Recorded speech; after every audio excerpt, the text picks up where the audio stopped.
L'actualité automobile. Faites le plein. Un parcours bien contrôlé. C'est le Guide de l'auto. La référence depuis 1967.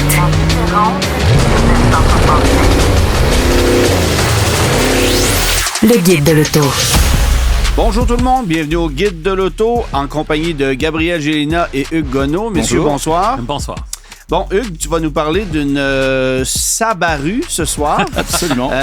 C'est une voiture dont les gens ne connaissent que très peu l'existence, mais c'est un drôle de partenariat. Ouais. Donc on va revenir un peu là-dessus. On va parler de Volkswagen aussi.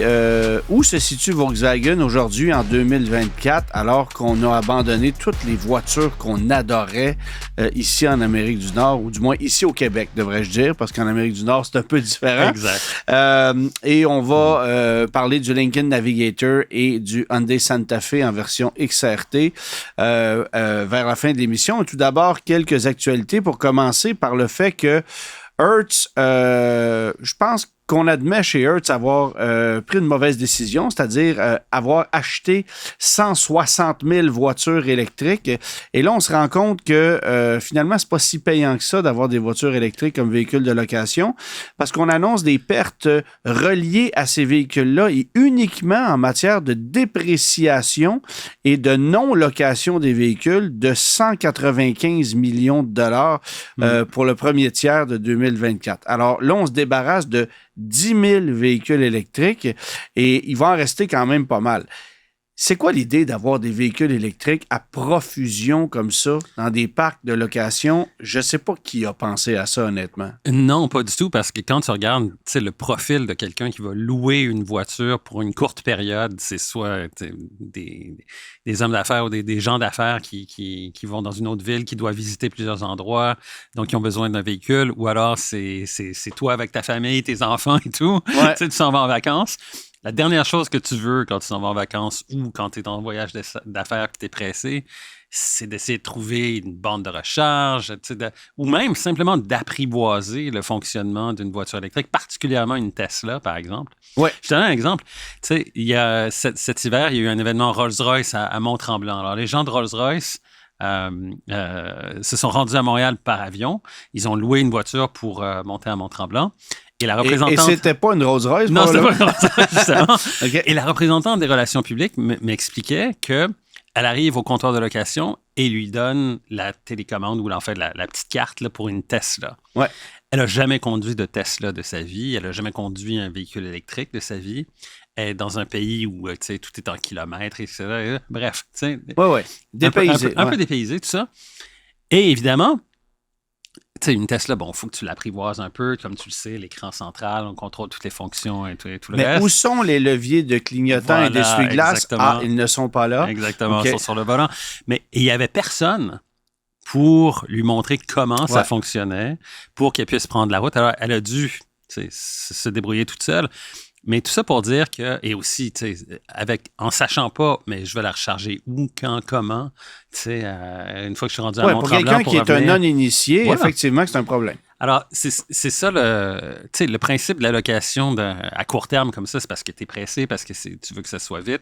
Puis si tu es en vacances avec tes enfants, la dernière chose que tu veux faire, c'est aller t'installer à une borne pendant une demi-heure, le temps de recharger pendant que tu as tes kids dans l'auto. Écoute, etc. je peux même te donner l'exemple suivant. Moi, à plusieurs reprises au cours des dernières années, j'ai loué des voitures à l'aéroport de Los Angeles, à LAX. Ben ouais, sure. Parce que on a souvent affaire dans ce coin-là, puis souvent, je vais louer une voiture. Mais je prends jamais de voiture électrique parce Exact. que même si il y a un réseau qui est raisonnable en Californie pour la recharge, je n'ai pas les abonnements nécessaires pour pouvoir me recharger. C'est ça. Quels sont-ils? Comment ça fonctionne? J'ai aucune idée. Alors que de prendre une Corolla, tu fais le plein, ça 5 finit minutes, là. 24 heures sur 24. Fait qu'il y a cette facilité-là.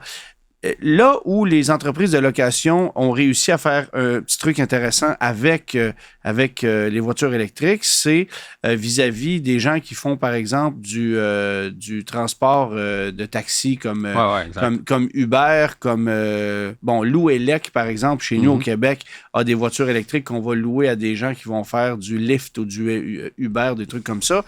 Mais c'est pas la majorité du marché et ça justifie certainement pas l'achat de 160 60 000 véhicules électriques.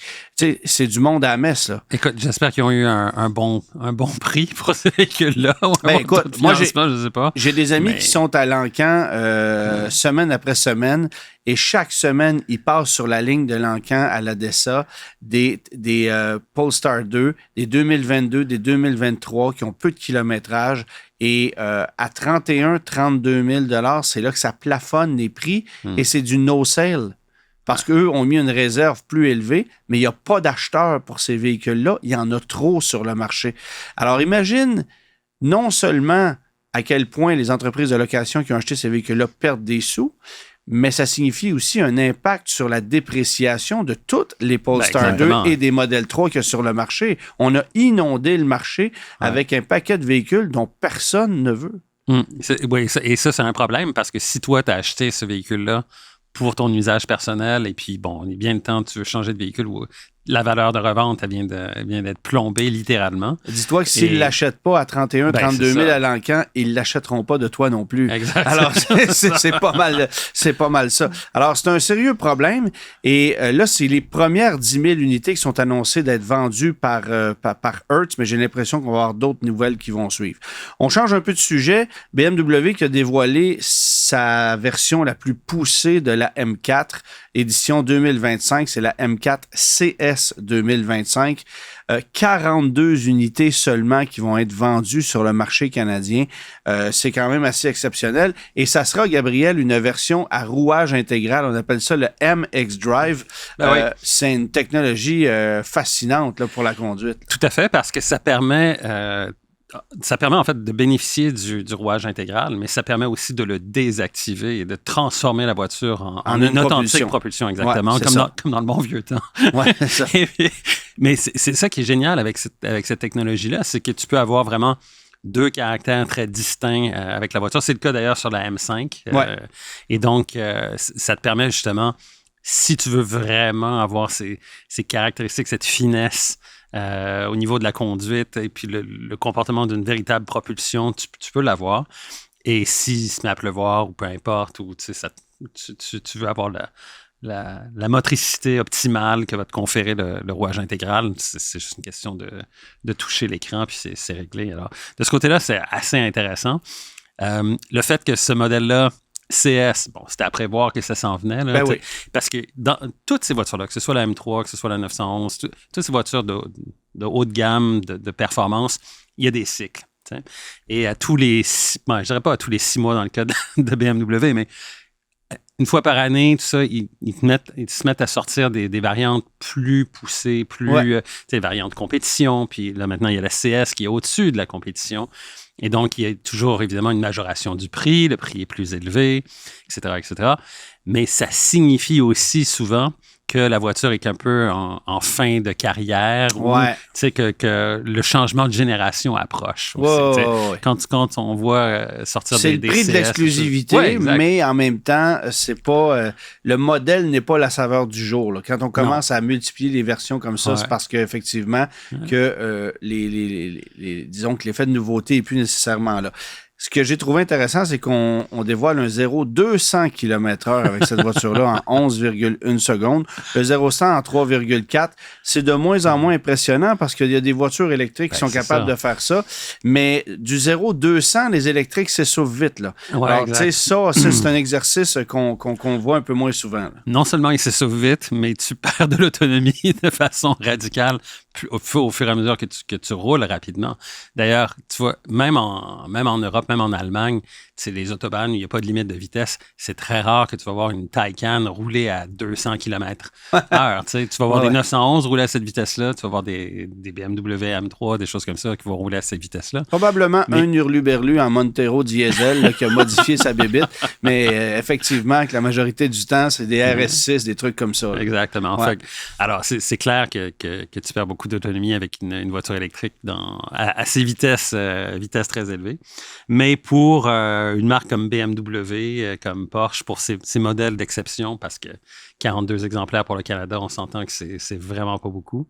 Et Mais c'est ça qui fait un peu le charme de ces voitures-là, c'est qu'elles soient capables de faire des trucs comme ça, des 0-200 en 11 secondes, puis des reprises quand même assez remarquables.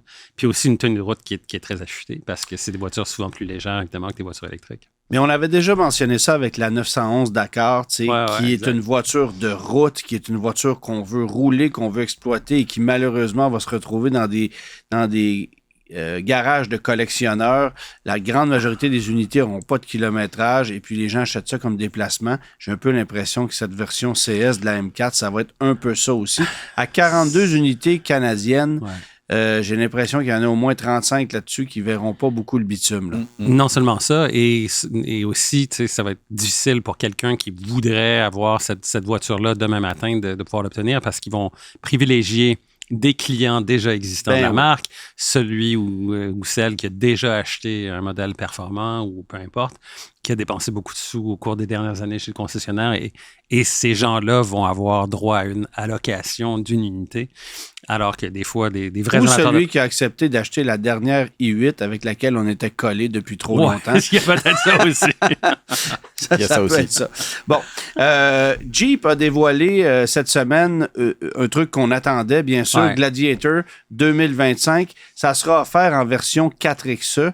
On n'est pas surpris de la chose. Ça sera la seule camionnette intermédiaire hybride rechargeable. En même temps, plus les années avancent, plus cette technologie-là n'impressionne plus. Là, parce que dans un Wrangler 4XE, c'est 35 km d'autonomie électrique et après ça...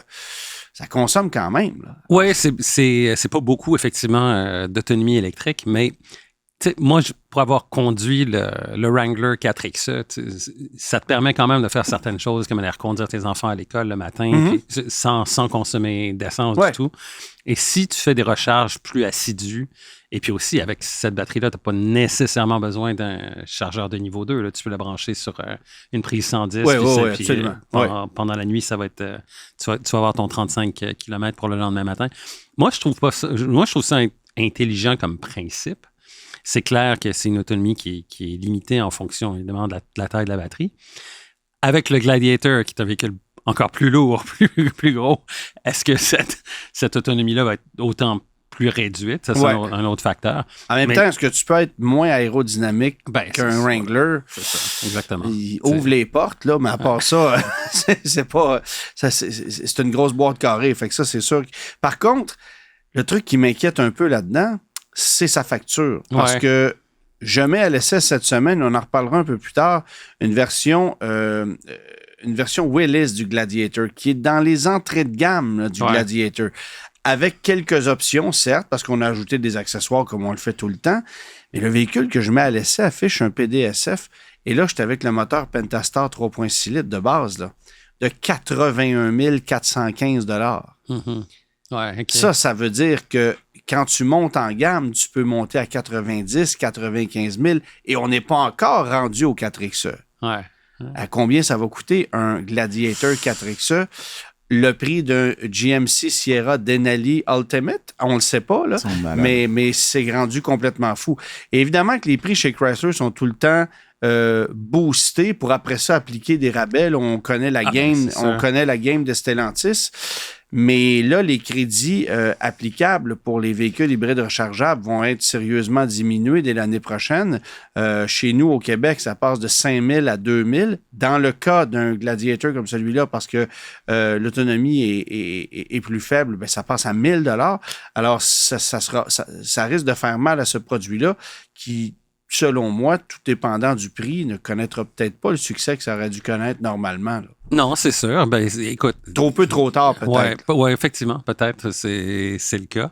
Mais tu sais, quand on regarde, là, pour Jeep, la technologie est déjà développée, ça fonctionne avec le Wrangler, on l'adapte pour ce véhicule-là, c'est pas un gros...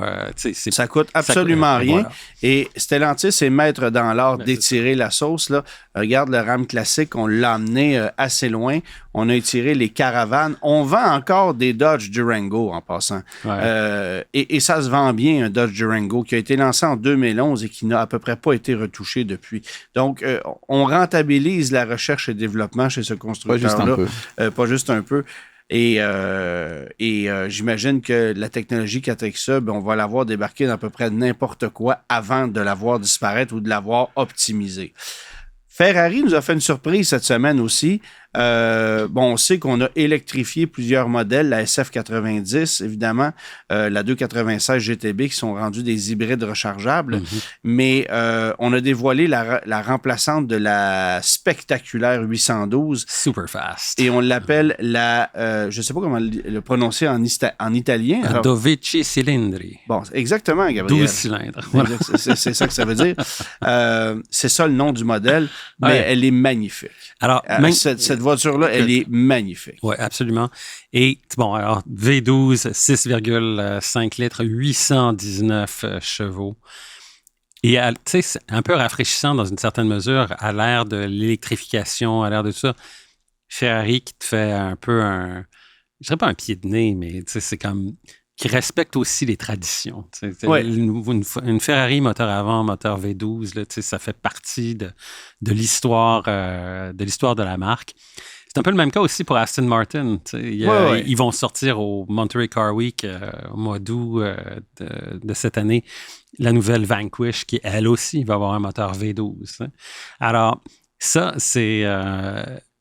On parle de plus en plus, on parlait au cours des dernières années de downsizing en anglais, là, de rationalisation des motorisations. Alors des 6 cylindres qui devenaient des 4 cylindres turbo, des 8 cylindres qui devenaient des 6 cylindres turbo, etc. Oui, mais il y a aussi un aspect important à tenir en compte dans tout ça, c'est que il y a des centres-villes urbains qui vont se fermer aux véhicules à essence en Europe. Tout à fait. Donc, si tu veux, à un moment, c'est même pas juste le prix de payer une charge ou supplémentaire, c'est juste de pouvoir rentrer. Exact. Donc, les hybrides rechargeables, si tu veux aller bosser avec ta petite Ferrari le matin, là, va falloir qu'il y ait une forme d'électrification.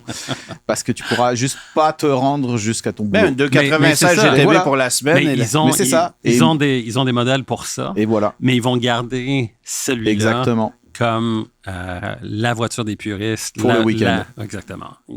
Puis moi, ce que j'apprécie, je te rejoins là-dessus, c'est que esthétiquement, ils ont fait une job fabuleuse. Je trouve que le rappel sur la 365 GTB4 Daytona, subtil, mais tellement bien fait, parce qu'il y a beaucoup à ce niveau de gamme-là, quand ils essayent de faire du rétro, on pense à la Lamborghini Countach. Oh ouais, ça c'était moins réussi. C'est vraiment pas une réussite. Puis des fois, Ferrari, ils vont très fort dans l'agressivité. Là, ils ont fait un truc moderne dans les proportions, dans les lignes, et ils ont mis des touches rétro juste au bon endroit, ni trop ni trop peu. Ouais. Et c'est, je trouve, une des plus réussies de chez Ferrari depuis quand même un petit moment là. Même s'il y a quand même beaucoup de belles voitures, mais là, je trouve qu'ils ont une petite coche supplémentaire. C'est probablement la dernière chance qu'ils ont de le faire aussi. Exact. Mais en même temps, tu peux pas demander à un constructeur comme Ferrari d'être plus blanc, que de faire de faire que de l'hybride rechargeable ou de l'électrique. Je veux dire, pendant ce temps-là, tu as des Ford qui lancent des Raptor Air avec des moteurs V8 suralimentés qui consomment 2 fois plus que cette Ferrari-là. Et puis, il n'y a pas de logique, là. Donc, puis je sais que les lois sont faites ainsi, c'est-à-dire que c'est un camion, fait que on l'excuse la chose, mais une voiture, on peut plus. C'est la raison pour laquelle on vend plus de Charger SRT, mais qu'on continue à vendre des Durango SRT. Je m'excuse, mais le Durango, il consomme juste plus que l'autre. Puis c'est pas parce que c'est un VUS que ça excuse la chose, mais les lois sont ainsi faites. Alors pour Ferrari, c'est correct qu'on puisse continuer à... De toute façon, on va vendre ça à combien d'unités? Ah mon Dieu. Quelques milliers à travers le monde, et ça va s'arrêter là, parce que c'est une voiture de $750 000 là. C'est ça. Qui va être déclinée en modèle coupé et aussi en modèle Spider, donc version découvrable. Alors, c'est une véritable petite œuvre d'art à moteur V12 sur roue. Voilà.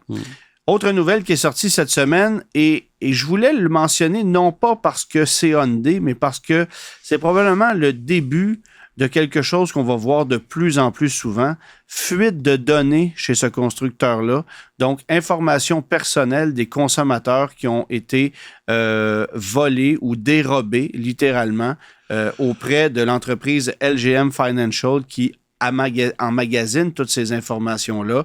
L'entreprise aurait fait une plainte formelle à la police pour vol de données.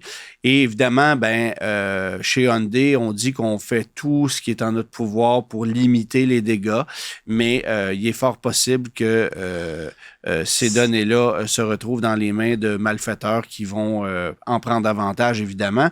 Mais c'est aujourd'hui des banques de données tellement riches en informations que les malfaiteurs vont faire quoi? N'importe quoi pour pouvoir y accéder. La valeur de ça est incroyable. Il y a ça, donc d'une part. Puis d'autre part, le fait que c'est pas Hyundai directement qui a été ciblé, c'est un tiers parti. Là. C'est un fournisseur de services, littéralement, pour Hyundai qui a été ciblé.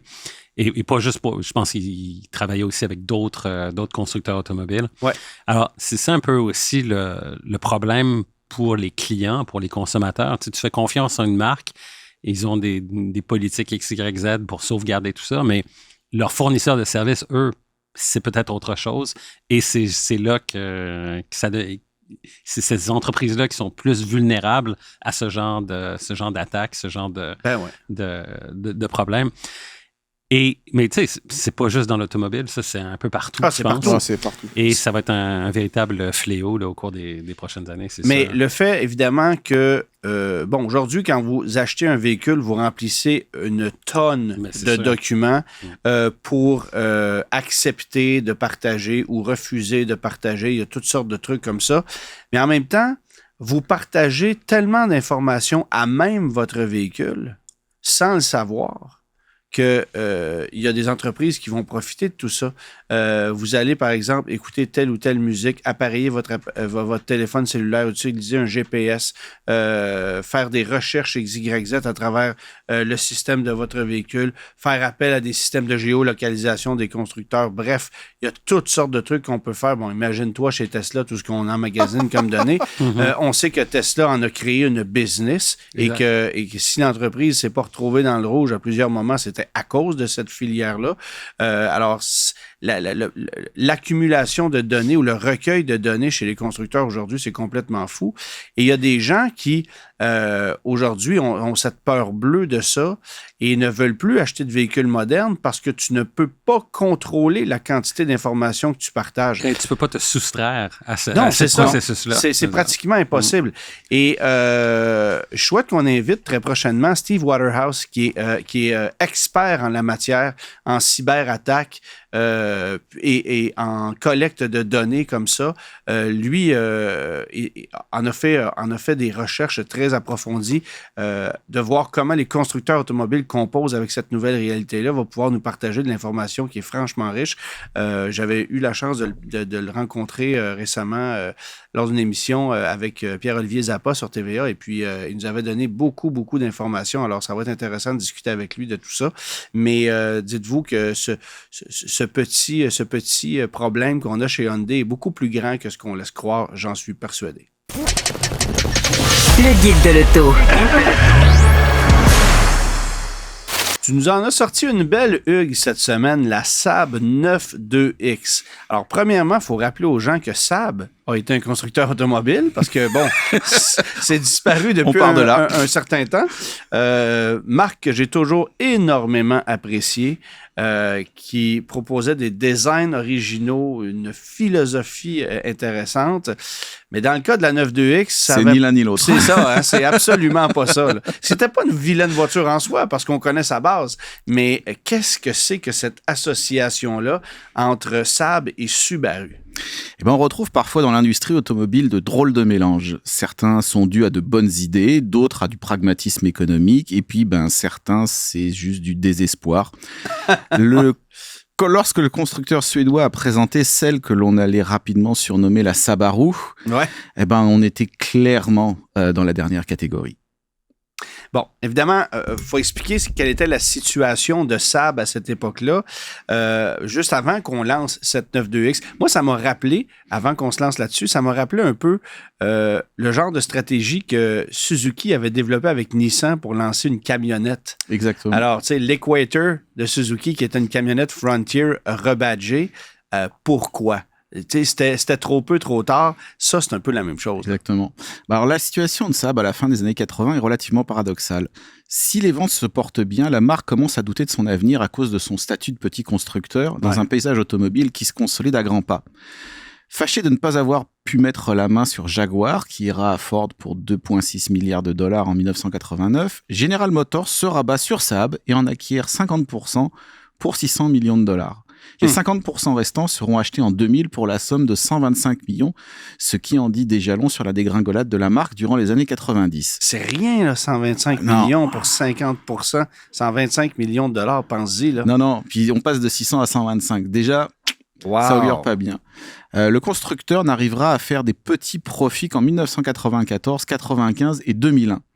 L'intégration du fabricant dans l'empire GM sera houleuse, la corporation ne sachant pas trop quoi faire de Saab, et les Suédois de leur côté ne voulant rien lâcher de ce qui fait leur spécificité. Bon, le contexte dans lequel s'est passé le développement de la 9.2X est assez particulier. Ben oui, parce qu'en fait, le lancement au millésime 2003 de la deuxième génération de 9.3 n'a pas eu l'effet escompté, et GM recommence clairement à se demander quoi faire avec Saab. Bob Lutz, le vice-président responsable du développement produit, observe ce qui se passe en Europe. Les constructeurs de luxe descendent de segments. Audi a introduit sa deuxième génération d'A3, Mercedes renouvelle ses classes A, et BMW s'apprête à dévoiler la série 1. Voilà un marché où Saab pourrait aller chercher de la croissance. Mais pas question de partir d'une feuille blanche. C'est là que Bob Lutz se dit que Subaru, dont GM possède alors 20%, pourrait fournir une base idéale avec son Impreza. Et puis, Saab a déjà eu un clone dans sa gamme dans les années 80 avec la Saab Lancia 600, dérivée de la Lancia Delta de première génération, qui a été produite en Italie de 1980 à 1982. Et c'est ainsi que la Saab 9.2 arrive au Canada et aux États-Unis pour le millésime 2005, uniquement avec une carrosserie 5 portes. Bon, évidemment, c'est un peu curieux d'imaginer qu'on pensait rivaliser avec des Audi, des BMW, des Mercedes avec cette voiture-là. Aussi drôle que de penser qu'on voulait rivaliser avec une série 3, avec une Cadillac Cimarron dans les années 80.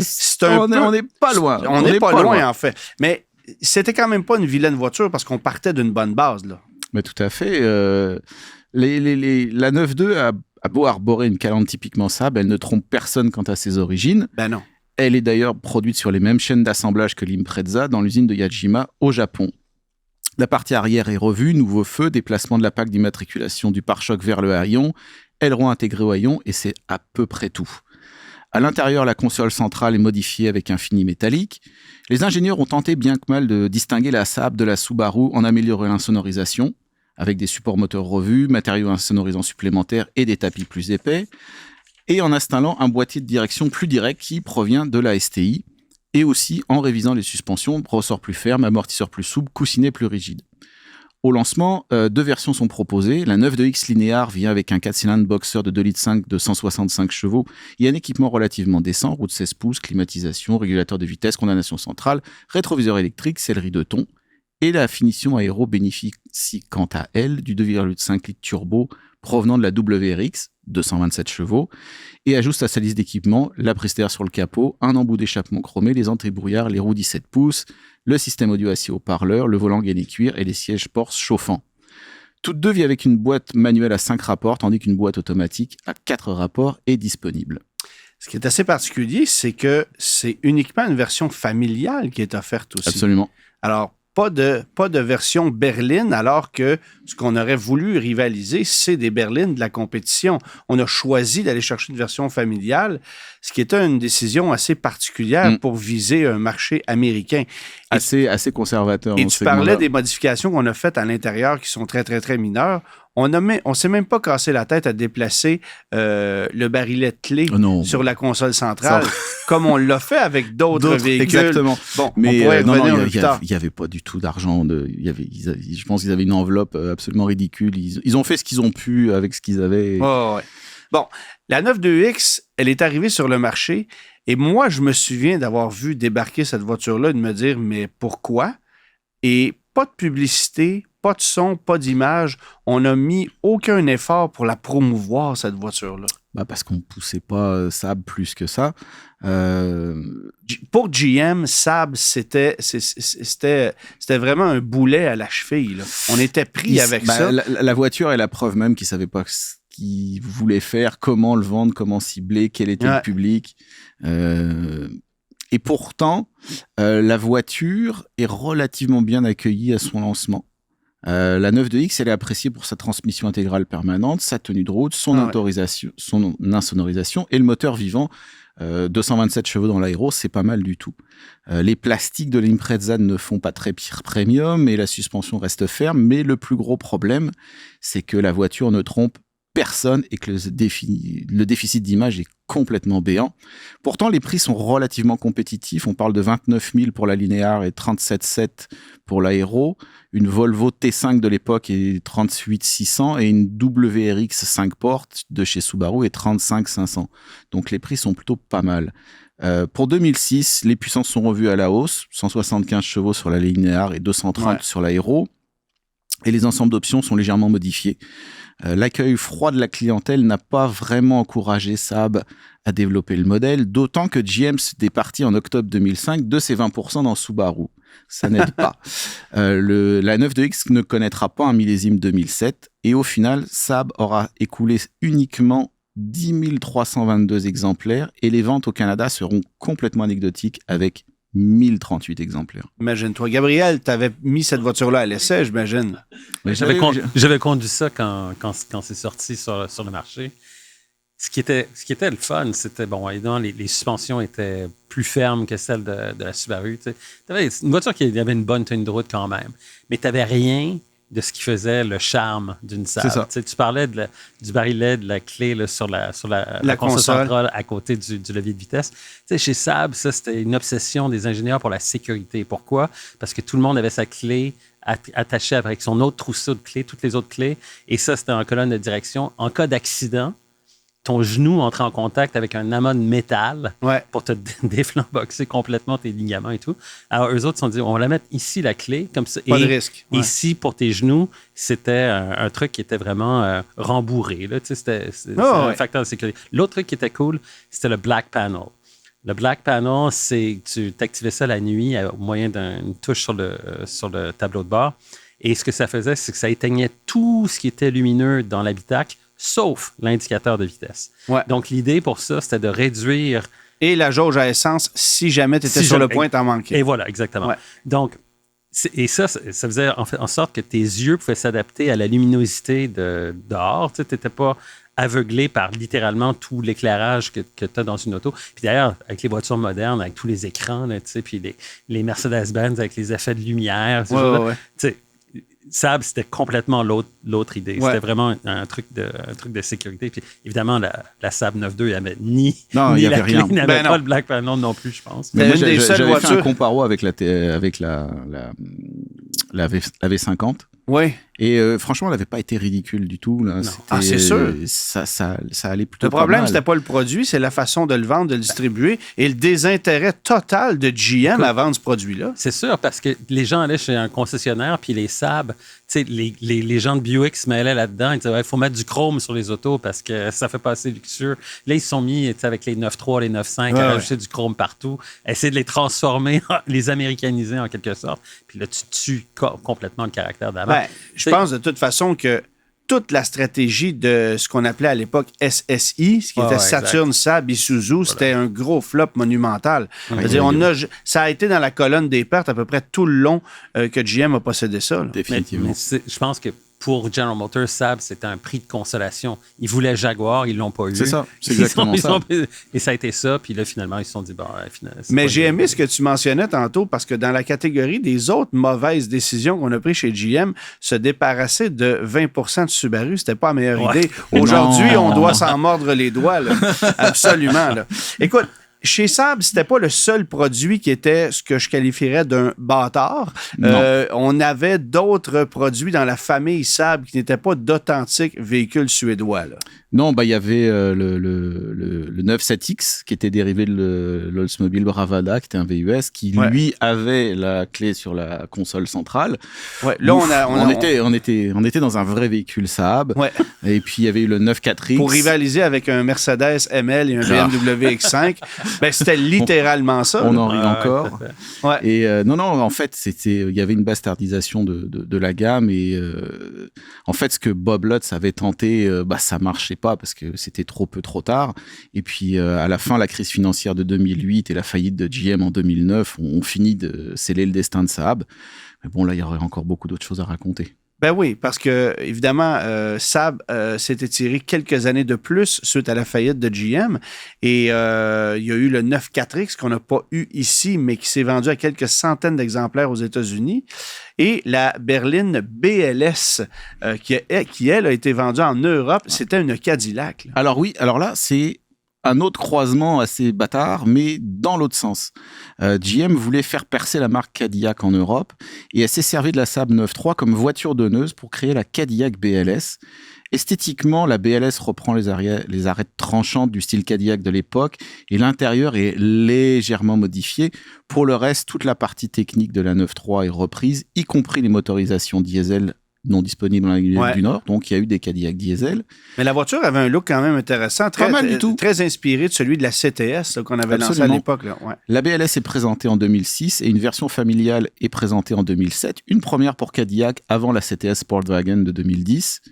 Et chose assez rigolote, elle se vendra encore moins bien que la 9.2X avec moins de 7500 exemplaires avant de disparaître du millésime 2009.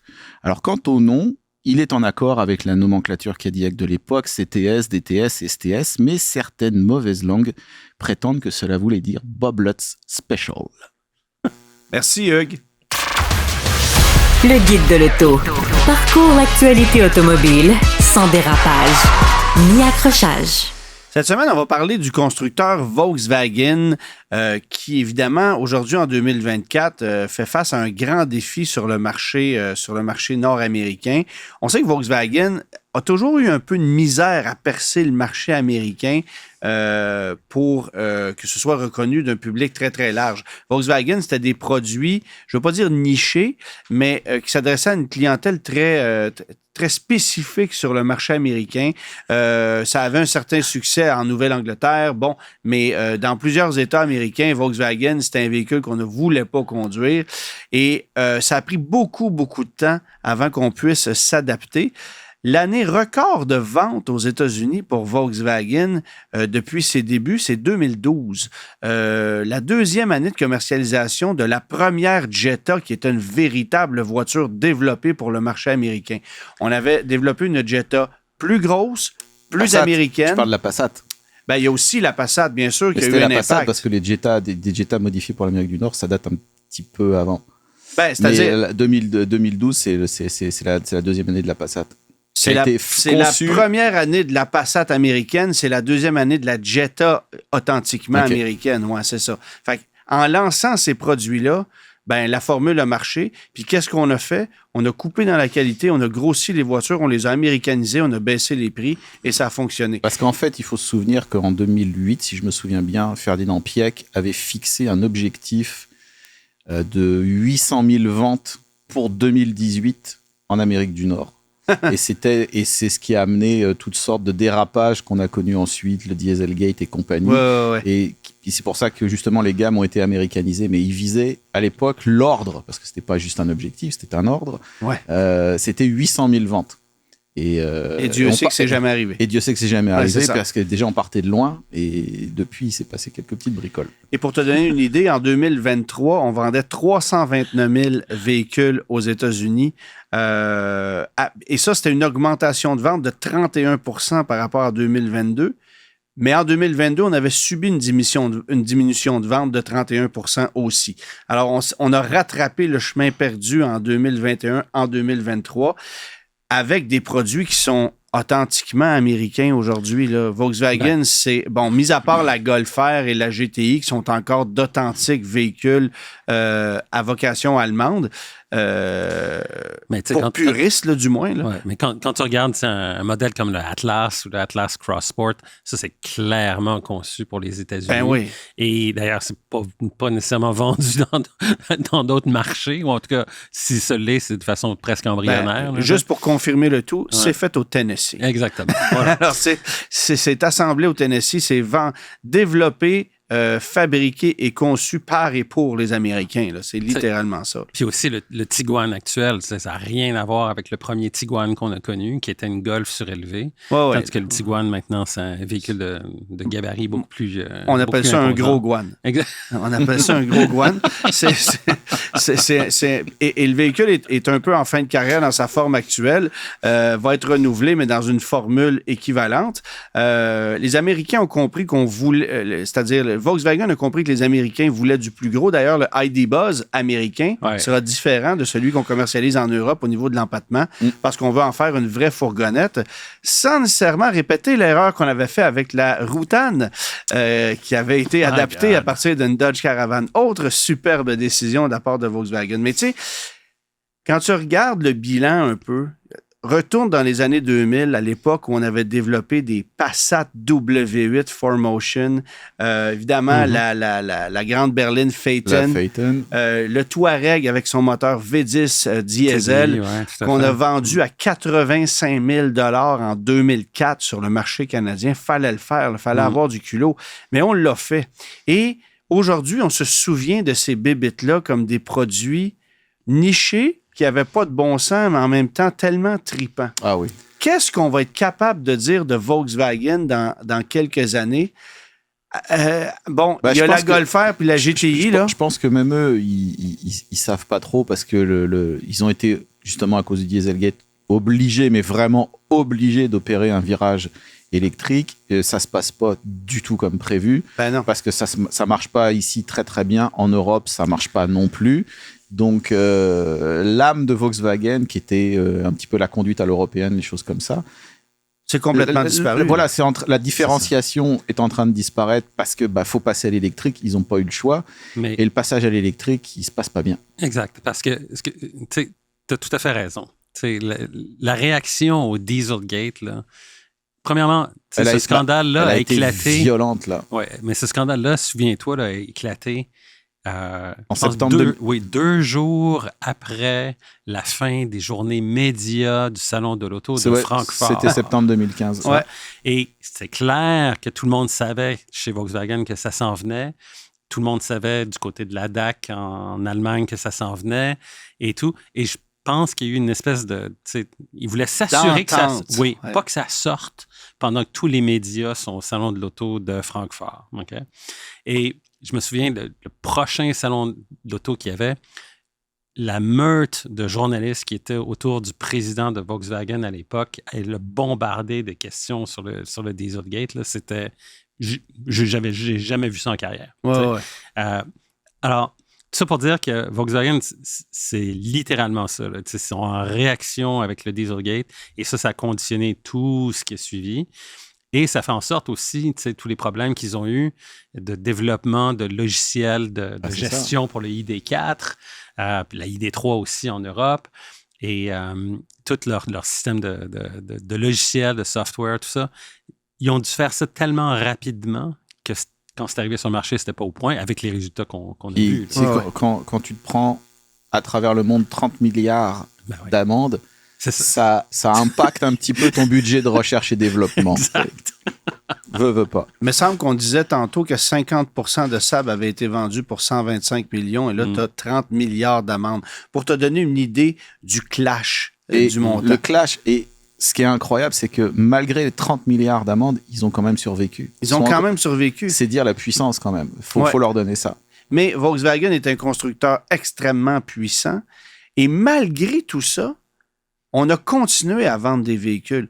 On s'était imaginé pendant une courte période, après le Dieselgate, que plus personne toucherait à ça parce qu'on les visait du doigt, parce qu'on considérait que c'était le constructeur qui polluait la planète avec des moteurs diesel. Et on s'imaginait aussi que les Américains profiteraient de l'occasion pour leur rentrer dedans en faisant la promotion de leur propre marque et en bâchant littéralement Volkswagen. C'est pas ce qui est arrivé. Au contraire, on a vendu toujours de plus en plus de véhicules aux États-Unis, mais avec des moteurs à essence traditionnels. C'est franchement particulier. En fait, pour ce qui est du bashing, le jour où c'est tombé, le Dieselgate, le lendemain, tous les constructeurs à travers le monde, pas juste Volkswagen, parce qu'il y a eu d'autres histoires de logiciels trafiqués. Mercedes-Benz est le constructeur qui s'en est le mieux sorti, là. En termes d'image, ce jour-là, le diesel est mort. Donc, chez tous les constructeurs du monde, le lendemain, ils ont dit, les gars, on passe à l'électrique. Point. C'est fini, c'est mort. C'est terminé. Donc, le bashing et tout ça, la recherche d'opportunités, c'était comme partout à travers le monde, c'était la panique. Pas juste chez Volkswagen. Il fallait revoir les stratégies complètes pour les 10, 15, 20 années à venir tout de suite. Et d'ailleurs, ça me fait penser, aujourd'hui, comme rappel de photos sur ma page Facebook, on me disait qu'il y a 10 ans, je mettais à l'essai une Chevrolet Cruze diesel. Voiture qui est disparue du jour au lendemain sans qu'on en entende parler. C'est le genre de véhicule, avec un moteur Venturi, là, c'était un moteur diesel italien qu'il y avait là-dedans. VM Motori, pardon. C'est ça. VM Motori. J'ai dit Venturi, mais VM Motori. Et ça, c'est disparu aussi d'un claquement de doigts comme bien d'autres mécaniques diesel. Hein? C'est parce qu'en Amérique du Nord, là, le scandale Volkswagen Dieselgate, c'est devenu Diesel is a dirty word. Ouais, c'est ça. Et à partir de ce moment-là, c'est fini. Encore aujourd'hui, il y a des constructeurs qui développent encore des voitures à moteur diesel en Europe. Chez Audi, ils ont encore des moteurs diesel dans des A3, dans des A4, dans des choses comme ça. Mais en Amérique du Nord, c'est parce qu'en Europe, ça se vend encore, malgré les taxes qui se prennent dans la tronche, malgré tout ça. Les gens achètent encore des diesels. Ben oui, absolument. Puis ici, évidemment, même dans les camionnettes pleine grandeur, Ford a abandonné son diesel 3 litres qu'on appelait Power Stroke, ce qui me faisait bien rire parce que c'était un moteur Land Rover. Le moteur éco-diesel du Ram est disparu. Ça aussi, ça venait de chez VM Motori. Mais le moteur du Ramax 3 litres 6 cylindres en ligne chez GM demeure. Continue de se vendre, continue d'avoir du succès. Pour combien de temps encore? Pourquoi? Parce que c'est le seul sur le marché. C'est le seul sur le marché, mais c'est une mécanique convaincante. On a réussi à gérer les émanations polluantes. C'est très drôle parce que en 2012, 2013, 2014, sur les Jetta, on pouvait lire TDI diesel propre. Vous vous souvenez de ça? On mettait des badges diesel propre qu'on a pris soin de retirer sur tous les véhicules rappelés après. Hein? Alors, ça fait mal à l'entreprise. Mais si on regarde aujourd'hui, 63 700 véhicules vendus au Canada l'année passée, augmentation de 35,8 % pour Volkswagen sur le marché canadien, alors que le marché avait augmenté de 9,6 %. Donc, Volks est en très, très bonne position. C'est en grande partie dû au Tiguan, à l'ID4 qui s'est bien vendu chez nous au Québec par rapport au reste du pays. J'ai hâte de voir ce que ça va être l'année prochaine. Le Taos est aussi un véhicule qui a aidé énormément et qui a permis de combler les pertes suite à la disparition de la Golf, qui chez nous était populaire aussi. Ça, par contre, pour moi, là, la Volkswagen Golf, ça a toujours été quelque chose. Cette voiture avait toujours quelque chose, une place dans mon cœur, pour ce que c'était, ce que ça représentait, tout ça. La GTI, c'est super le fun, la Golf R, j'adore aussi. Mais le fait qu'on n'ait pas accès à cette Volkswagen Golf de 8e génération qui a été lancée en Europe il y a 4 ans maintenant, puis que maintenant on se retrouve avec un Taos qui est vraiment intéressant. C'est un petit pincement au cœur, je suis d'accord avec toi. C'est un MeToo product. C'est du pain blanc qui goûte l'eau. C'est exactement ça. Tandis que la Golf, il y avait un cachet, il y avait un caractère, il y avait un spirit là-dedans. Puis pas besoin d'une GTI pour avoir du fun. Le petit moteur 1.4 faisait un bon boulot. Mais évidemment, le problème, c'est qu'on aurait été obligé de vendre cette voiture-là pratiquement au prix d'une GTI. Et voilà. On était rendu là. Alors, on a la Jetta, qui est encore offerte en manuel, qui aura droit à des modifications l'année prochaine. Mais est-ce qu'il y aura une prochaine génération de Jetta? Parce que le seul marché où cette voiture-là se vend encore extrêmement bien, c'est celui de la Chine. Même aux États-Unis, c'est une voiture qui est en pente descendante. Et encore là, la version qui est vendue en Chine, c'est une version à empattement allongé, comme à peu près tous les modèles qu'il y a en Chine. C'est ça. Ils se font des places arrière beaucoup plus spacieuses parce que en Chine, les gens n'achètent pas une voiture strictement pour eux-mêmes. C'est une voiture qui sert à toute la famille. Quand on parle de la famille, on parle de la famille élargie, les grands-parents souvent. Donc, ça prend des places arrière confortables. C'est la raison pour laquelle tu des empattements allongés sur à peu près tout ce qui se fait en Chine. Alors, pour vous donner une idée, on a vendu au Canada l'année passée 8153 Jetta, ce qui est un chiffre correct. Tout à fait. Mais 8702 Atlas et 3262 Atlas Cross Sport. Ce qui veut dire que ce duo de VUS-là se vend plus que la Jetta. 15 800 Taos, 16 900 Tiguan. Et sinon, c'est quelques unités de la Golf R, de la GTI, des voitures qui se vendent évidemment, mais qui ne sont pas des véhicules à volume. Donc, est-ce que Volkswagen est rendu une autre marque de VUS? La réponse, en Amérique du Nord, oui. La réponse, c'est oui. Les chiffres le prouvent là, clairement. Clairement, c'est ça. Parlant de VUS, Gabriel, parce que le temps avance, il faut parler du Hyundai Santa Fe qu'on a conduit, toi et moi. Est-ce que tu as désinfecté ton téléphone cellulaire au volant du Hyundai Santa Fe? C'est le gadget par excellence. Ça, c'est pas un véhicule qui a été développé durant la COVID, hein? Oui, absolument, c'est un véhicule qui a été développé par... C'est ça. Mais évidemment, l'équipement auquel tu fais référence, c'est sur les versions haut de gamme, donc le Calligraphy, une espèce de boîtier à gants dans lequel tu peux déposer ton téléphone cellulaire. Il y a des rayons UV qui balayent un peu le cellulaire pour le désinfecter. Mais ton point de la COVID est très pertinent parce que ce véhicule-là, le Santa Fe, la nouvelle génération, a été développé justement pendant la COVID. Et le point de départ pour les ingénieurs, ça a été le haillon arrière pour tout l'engineering du véhicule. Pourquoi? Parce qu'ils se sont aperçus que pendant la COVID, les gens voyageaient plus en avion, ils faisaient plus d'activités en famille, du camping, des sorties comme ça, des excursions, ce genre de choses. Alors, ils se sont dit, on va concevoir un véhicule qui est vraiment adapté à ce phénomène-là, à ce besoin-là. Alors, pourquoi ne pas ramener le Ford Flex? Effectivement, les formes sont très carrées, mais ce que je veux dire, c'est que quand tu regardes l'arrière du véhicule, tout l'arrière, là, ça, c'est le haillon qui s'ouvre. C'est un tunnel. Ouais, c'est littéralement ça. Et il y a de l'espace là-dedans, c'est absolument fou. Tu parles aussi des formes carrées. Le Santa Fe précédent était des formes plus arrondies, mais le nouveau, qui a l'air très carré, est plus aérodynamique que l'ancien. Ouais. Donc, il est plus efficace pour ce qui est de la pénétration dans l'air. Et il y a une personnalité que l'ancien n'avait pas. Là. Exactement.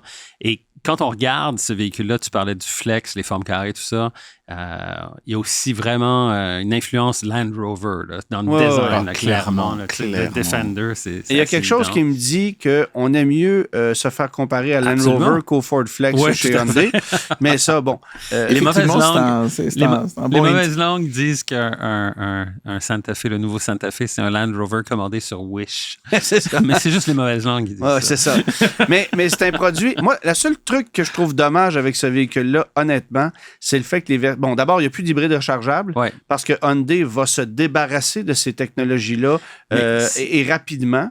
Mais le problème, c'est que c'est encore offert en Europe, ça. Ouais, c'est dommage que ce ne soit pas offert sur le nouveau Santa Fe. Mais chez nous, on cible davantage l'électrique. Alors, tout ce qu'on va offrir pour le Santa Fe, c'est le moteur 2.5 à essence turbo avec la damnée boîte double embrayage que j'aime pas. Je sais que toi, tu vis très bien avec, mais moi, elle m'énerve cette transmission-là à pas répondre comme ça.